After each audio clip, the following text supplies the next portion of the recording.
recognizes the senator from Iowa. Thank you, Mr. President. Today is a good day for the Senate and a good day for the American people. The Senate will soon pass a bill that is entitled HALT Fentanyl Act. The House is expected to take the measure up very soon and send it to President Trump, who's waiting with pen in hand to enact one of his campaign promises. The HALT Fentanyl Act permanently schedules these deadly substances that have been the main driver of overdose deaths in the United States.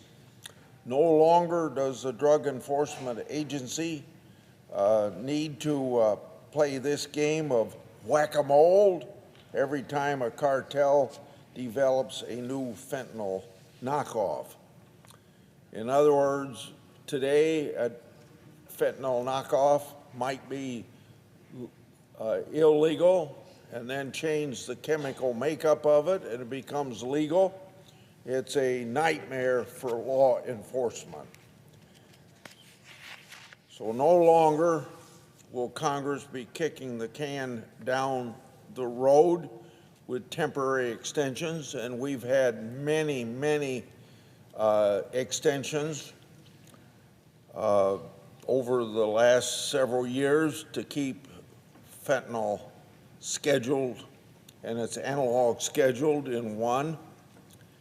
It also revises policies to research Schedule I substances. These are changes the research community has welcomed. Drug overdoses in the United States has exploded to the highest levels we've ever seen. And of course, this is thanks to fentanyl and fentanyl knockoffs. Drug Enforcement Agency has called fentanyl and its knockoffs, quote, the deadliest drug threat the United States has ever faced, end of quote. Since 2016, I've been raising the alarm on deadly synthetic drugs like fentanyl. As chairman of the Senate Judiciary Committee, I held a hearing on these substances and the need to stay ahead of these peddlers of this poison. Sadly, it's taken us 9 long years to get permanently scheduling of these deadly knockoffs. Of course, we thank each of the previous Congresses that on a temporary basis extended these scheduling of fentanyl and fentanyl knockoffs. But this bipartisan HALT Fentanyl Act takes care of this by making it permanent. Senators Cassidy, Heinrich, and Johnson were very instrumental in this effort. Their interest in permanently scheduling fentanyl knockoffs inspired the Senate to move this bill to the floor. Republican leadership was also crucial in prioritizing this bill for the floor and helping us navigate the floor process. Credit is also due to our House colleagues, Representative Griffith, Chairman Guthrie, and now retired Chairwoman McMorris Rodgers, who led and championed the HALT Fentanyl Act on the House side. I'd also like to thank Dr. Tim Westlake, who came up with the temporary scheduling structure that we've been using since the year 2018. He has testified before my committee and before the Congress on numerous occasions, and I thank him for his hard work and unflappable dedication.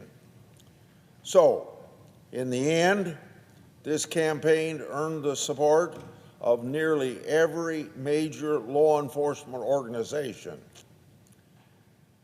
and also several medical associations and research associations supporting the research component of this bill. And most importantly, we must say thanks to the countless families organized over a long period of time across the country that have lost loved ones to fentanyl poisoning and not giving up on this type of legislation to make permanent the scheduling.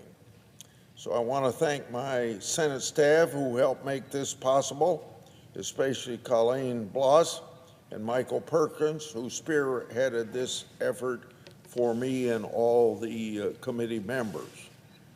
Together, we've taken steps to open the doors of research to permanently schedule the deadliest substance the United States has ever faced, and to send a clear message that Congress is willing and ready to act.